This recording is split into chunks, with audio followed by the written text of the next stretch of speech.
At 5 major economic impacts to come following the upcoming 2-week closure of Walt Disney World.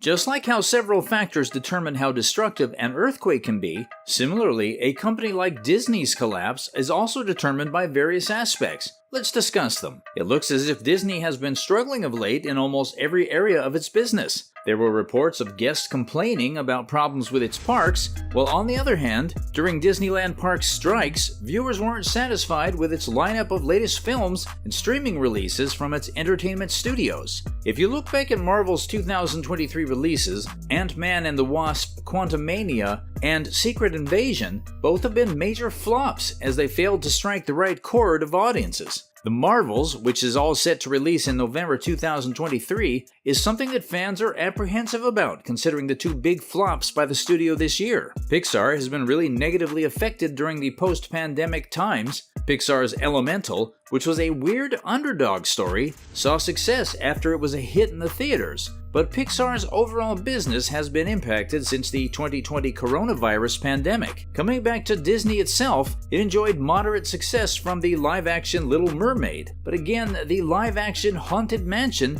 didn't live up to the expectations and failed badly. Indiana Jones and the Dial of Destiny has further proved to what extent Disney can disappoint its fans, followers, and audiences alike. Although we live in an era where the budgets of movies are decided to be higher than previous ones of the production house, it looks like Disney is simply in the let's shock the audience spree. Yeah, how can one simply ignore the 5th and reportedly last installment in the Harrison Ford-led franchise astounded audience when its approximately $300 million budget, even before calculating its marketing cost, backfired? If you compare Disney's recent releases with Warner Bros. Barbie and Universal Pictures' Oppenheimer that have just created a huge storm at the worldwide box office with much lower budgets than Indiana Jones, $150 million and $100 million respectively, then you may really wonder, what is the production house Disney really boasting in the name of CGI when practical effects are what are creating wonders with the audience? You will be amazed to note that films like Barbie and Oppenheimer,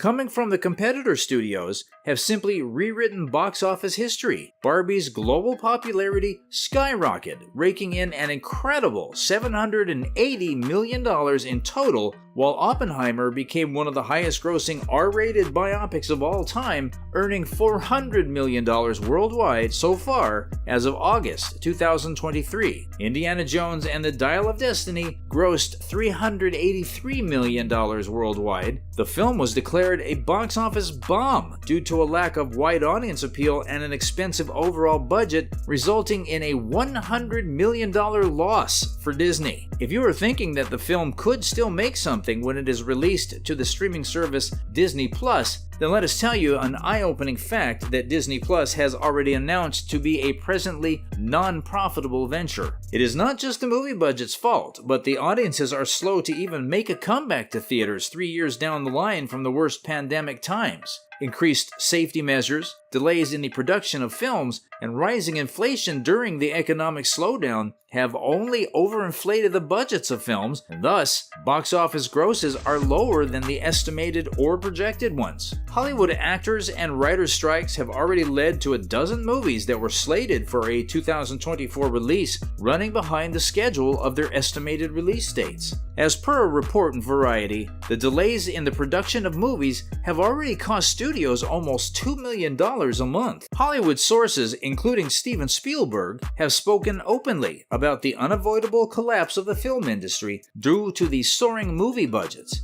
And considering the repercussions of the recent strikes, there are higher chances that the downfall of the film industry could be really sooner than the fans can even imagine. And it is absolutely possible for Disney to rank the top place to announce its collapse. One cannot ignore Disney's latest decision to get into a partnership between ESPN and Penn Entertainment, showing how troublesome things can really get at the once dominant sports network. There is no doubt that Disney is too big to fall and even fail, considering it has higher chances to correct their course and get back to its profitable business ideology. However, History states that progressive institutions and corporations rarely recover unless they don't realize their errors on time. Recently, media company Kantar released its Brand Z 2023 Most Valuable Global Brands list, and one company that took an outright beating was Disney. The brand's value fell 22% to $47 billion.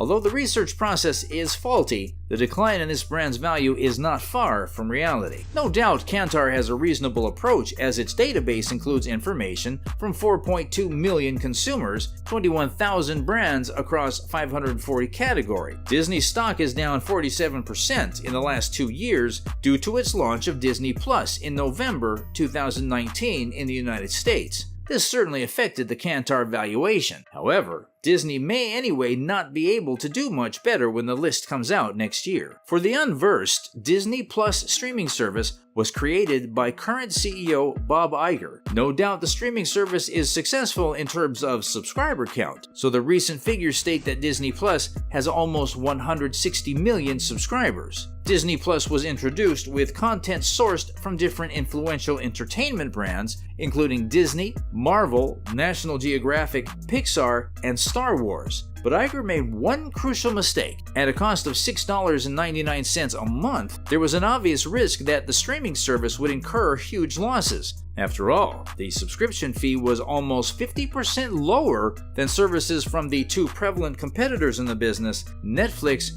and Amazon Prime. Ultimately, the losses computed were well over $1 billion, concerning the whole company's financial results. Although Bob Chapek, Iger's hand-picked successor, had not created Disney Plus, he took the entire blame, and strangely, the board got Iger back. So, amid the chaos that is happening within the company, what do you think the top management of Disney is thinking? Well, alienating the existing audience by giving them live-action remakes of the classic Disney animations, relying on Marvel products that have been doing poorly lately, unsatisfactory reviews of its movies and streaming series, and declining viewership are all the factors that the company should really start contemplating on seriously. But do they have a proper solution? Can't Disney explore its own dominance in the family entertainment niche that it has been enjoying for decades? One may wonder why the downfall, especially after Disney had successfully acquired Pixar Studios, Lucasfilms, and Marvel Comics. With an IP library that now has Star Wars,